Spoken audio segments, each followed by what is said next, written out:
Alors, souvenez-vous de l'affaire Betaram, où soi-disant que la fille de Monsieur Bayrou s'est fait frapper. Alors moi j'en parle en connaissance de cause, puisque j'ai eu le problème avec mon fils, où quand on habitait en banlieue de Paris, à l'école ça se passait très très bien. Bon, il était un petit peu insolent et machin, c'était un gamin assez vif, mais la maîtresse à l'arrivée elle calmait. Mais il travaillait bien et tout ça. Et quand on est arrivé dans l'Aube,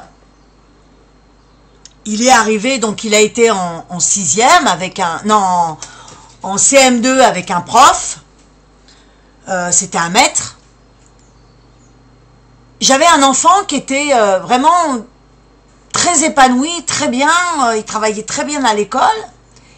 Et d'un seul coup, les notes ont baissé. Les notes ont baissé. Le gamin, il rentrait... il avait toujours mal au ventre. Le matin, il voulait pas se lever, il voulait pas aller à l'école. Donc, quand vous voyez ça en tant que parent, ça vous alerte. Et donc, j'ai obligé sa sœur à me dire ce qui se passait à l'école. Et vous ne pouvez pas rester indifférent à ça. Un enfant qui est martyrisé, il change. Qu'on le veuille ou non. Il y a des signes. Les parents doivent le voir. Et mon mari et moi, on avait vu que le gamin n'allait pas bien. Alors là, vous allez écouter Pascal Pro, ce qu'il dit. Écoutez.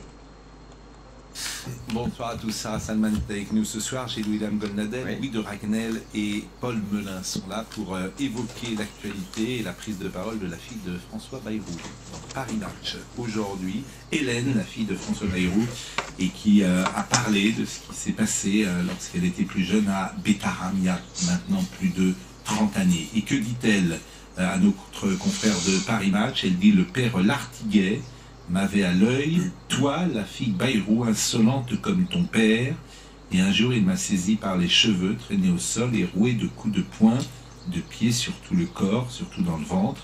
Il pesait environ 120 kilos, pour parler crûment. Je me suis uriné dessus et suis resté toute la nuit, comme ça, humide et prostré dans mon duvet. On ne témoigne pas pour exposer nos stigmates, mais pour expliquer le système Betaram, dit également Hélène Perland, qui est donc la fille de François Bayrou.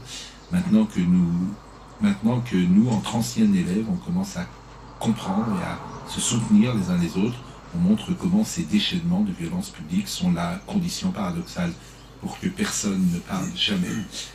Elle dit aussi qu'elle n'a jamais rien dit à son père, et François Bayrou a réagi aujourd'hui. Écoutez. Évidemment, une réaction difficile lorsqu'on est le père de famille, qu'on apprend une chose aussi terrible, et il a dit cette information me poignarde le cœur. Écoutons le Premier ministre. Écoutez. Comment vous dire ça de la manière la plus juste? En tant que père de famille, ça me poignarde le cœur.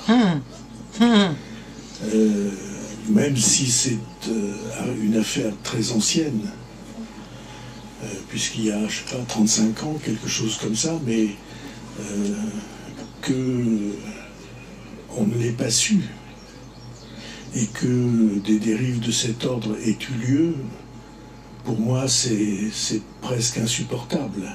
Mais en tant que responsable public qui dépasse le père de famille, c'est aux victimes que je pense. Ça n'est pas une affaire personnelle. Les travaux, l'écriture de ma fille sont tout entiers centrés autour d'une question. Pourquoi est-ce qu'on n'en parle pas? Ah, on n'en parle pas sans doute pour ne pas inquiéter son... Bon, alors donc vous avez entendu Monsieur Bayrou. Alors rappelez-vous, au début, il n'était pas au courant. Il ne savait pas ce qui se passait à Betaram. Mais sa fille était là-bas. Et d'un seul coup, sa fille qui témoigne. Et le père n'était pas au courant. Qu'alors sa fille dit des coups de poing. Le bonhomme, il pesait 120 kilos. Il l'a frappé. Une enfant, un homme de 120 kilos qui frappe une enfant, il n'y a pas de séquelles. Alors, je pense que sa fille, elle arrive à temps pour me sauver son père.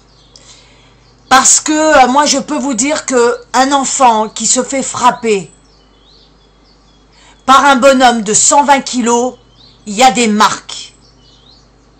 Et même si elle rentre chez son père une semaine après, il y a des marques et il y a un comportement qui change. Voilà. Donc, dites-moi, vous, ce que vous en pensez, si la fille, elle essaye de sauver son père ou pas.